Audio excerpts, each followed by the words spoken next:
everybody and welcome to Amphlett Reviews, and today we're doing a Hong Kong content review, this time for Vinegar Syndrome's partnership label and release for Viva Erotica, a very strange, very unique black comedy from the 90s, a film I'd never heard of before until recently.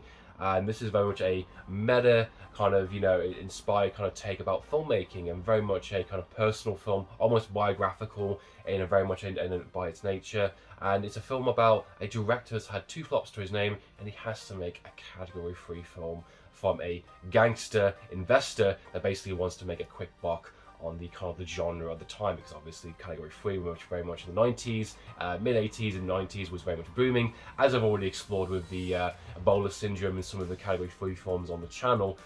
This film is really goddamn funny and really unique and very interesting, very biographical in terms of the nature of the film, about a director that is questioning his kind of choices, questioning his artistic integrity, working with a ragtag team of kind of inspiring actresses and other filmmakers and everyone around him that basically wants to make a good film and wants to do the best they can with essentially sleazy material, about exploitation material, softcore porn, sex scenes, and it comes into a question about how much is my integrity worth? How much do I want to win awards? Do I want to pay the bills? Do I want to be known as this kind of thing? It's very much an interesting kind of deep dive into the world of filmmaking. As someone who has always been inspired by filmmaking, someone who has done film school and gone to university, and this very much appeals to me and my kind of nature, and it makes me laugh a lot more about kind of like the Hong Kong approach to a kind of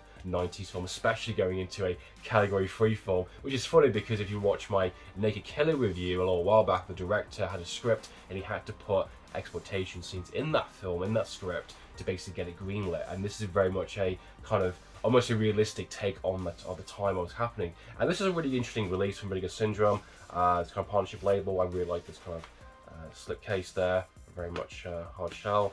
Got the kind of nice embossed kind of writings, really cool. And then you get the artwork there,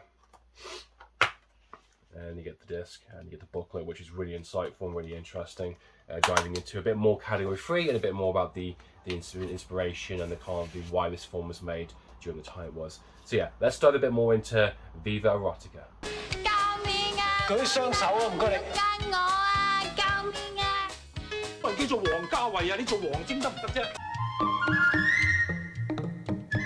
Viva Erotica was released in 1996, directed by two directors, Derek Singh and Lokai Leong. Two directors I'm not really familiar with, but as far as a kind of, two directors making a kind of very much a biographical, very much a meta commentary about category 3, about filmmaking, I think they did a really fantastic job. And this film very much reminds me of, and very much is kind of in that kind of realm of Bowfinger, which is one of the more kind of Western kind of approach, and One Cut of the Dead. Two films I think are very familiar and very similar in the kind of the way the films approach. As mentioned before, the film very much is a black comedy. It's about the absurdity of the nature. It's about how we get into these kind of situations. How do we make the content of a sleazy kind of movie into something artistically satisfying? How can we make the best kind of category 3 film ever made? And I kind of like how the film approaches just filmmaking in general, about characters in general, and I like the kind of director being kind of very much in a place where he's kind of had two flops. He's kind of in a bad place. He's got some scripts, and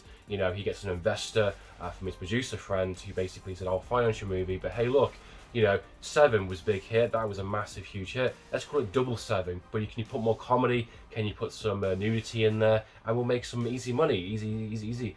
And that just made me laugh so goddamn hard, because that's exactly how I feel about a lot of the kind of category 3 films, and some Hong Kong movies actually, in terms of taking the concept and just throwing comedy in it, which doesn't make any goddamn sense. So it's a really unique sequence where the producer's kind of proving a point to the kind of director, kind of Leslie Chung's character, or leading character and performance, who basically goes to a cinema and goes, "Hey, look, this is a sleazy film. Look, everyone is kind of laughing and kind of doesn't want to look, but at a really kind of outrageous kind of category 3 film, and it's made a lot of money in the box office. Hey, look, here's an artistic kind of directed filmmaker who's basically, no one gets it, and gives it 2 stars and gives it 1, and hey, look, I want to beat up that director because it was so boring and it was so wasting my time." And it's a very much a kind of black and white kind of point. Obviously that's not always accurate, but it's just trying to make a point saying at this current moment in the Hong Kong market, this is what's selling, this is why your films didn't work, this is why it flopped. They may have been good, they may have been bad, I don't know,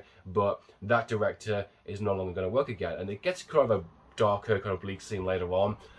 There's, you know, Anthony Wong as a guest appearance in the film, which I thought was quite funny, obviously being a kind of category 3 staple kind of thing from obviously Ebola syndrome. And I think this actually, for me, works a lot more compared to some of the other ones that I've seen, because if Ebola syndrome is meant to be the extreme, you know, nature of like put everything in a category 3 to the most unbelievable max, and just kind of, you know, get everyone to despise the film, get everyone to be grossed out, and, you know, to really kind of hate the film or love it, you know, depending on how you feel about it. You know, this film is basically, okay, how can a director who doesn't want to make this make it into something good? And I kind of like that. Then the film has a really kind of good potential of progression. The photographer basically was fired because his shots were too dark, and, you know, he never got to make another film again with another director because no one would hire him. And you've got other kind of inspiring directors and other filmmakers and actresses that are in that industry that can't get work or struggling to make ends meet. And I like how it kind of approaches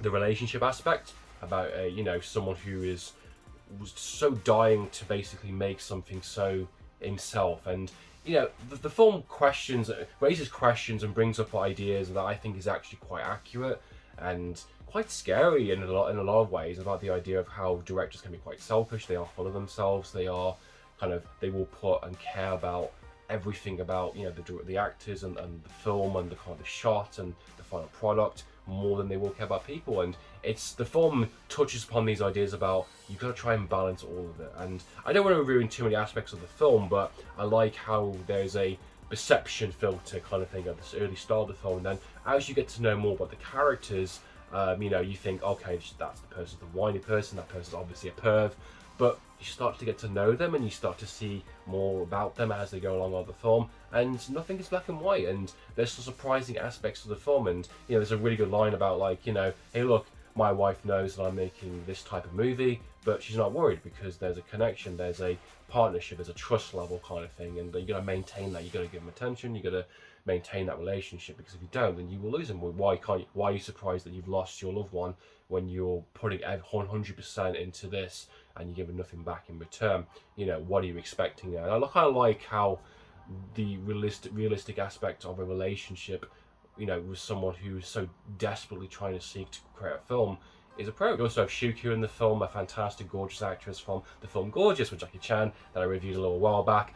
She's really good in the film as well. She very much plays the kind of the bratty kind of, you know, daughter of a triad boss who is kind of financing the whole operation, financing the whole thing, wants to make her daughter kind of famous, and surprisingly doesn't mind her getting naked and being the lead star in a kind of very much a kind of softcore porn film. I thought that's quite questionable, and his kind of very much sexist remarks are very much there, like, you know, don't listen to her, women talk too much, and you think she's the typical kind of, you know, bratty kind of woman. And again, you get to know her, you get to know about more of her personality and the fact that she's not really into this, but she kind of understands about, okay, she's here, she wants to be an actress, she wants to make this film, let's get it right. How can I make the director happy? How can I get the scene he wants to do? You know, how many times do we need to keep doing this take to get it right? I quite like that. Obviously, there's a lot of nudity with her. There's a lot of kind of sexual content, which I guarantee a lot of people will turn up for this film for that, obviously for obvious reasons. But I will say that I think you'll be pleasantly surprised how entertaining the film is, how much heart the film actually has.